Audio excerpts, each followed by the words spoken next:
Fire me up. Firing. Fire.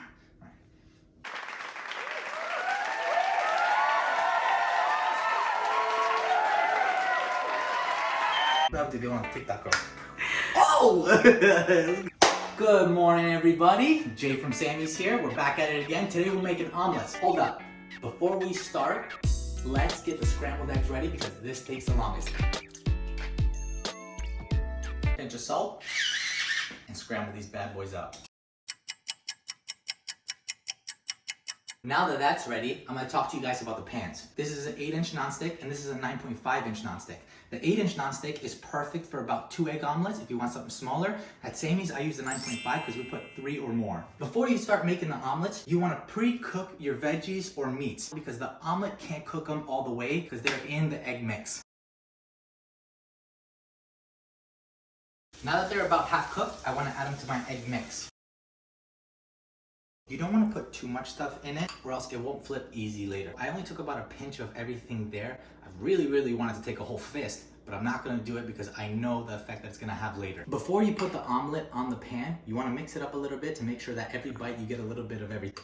When making omelets, you can use butter because you're going to cook the omelets on a lower heat. I would recommend medium to a medium low. Use about a tablespoon of butter and then preheat the pan for about 30 seconds to a minute. That way you get hydroplane effect when you put the omelet on and it'll be easier to flip later. Now that the pan is heated, I want to throw the egg mix onto the pan. I know you want to turn the heat up. Do not turn it up. If you keep it low, it'll make it fluffy. You really want it to cook slowly and all the eggs will cook all the way through. If you cook it too fast, there's like that slimy layer of eggs on top, or if you try folding it later, you don't want that. You want it cooked all the way through. It makes it flip a little bit easier. When making your omelet, here's the trick. You want to get your tool, get under the omelet, and then let the eggs get underneath it as you tilt the pan.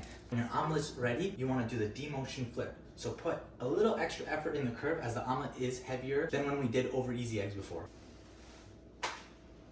Beautiful. When putting cheese in your omelet, you only want to put it on half of it because we're going to fold it and put it on the plate. Here's another trick for you. You can just put it on the plate and fold it yourself. That is a little bit hard to do. If you want some help, grab your tool, cut a little line down the middle, not all the way through, just about like halfway. Leave these two ends because it will look as if you didn't even do this on the plate. When plating, you want to use the curvature of the plate to line it up with your omelet so it looks nice on the plate.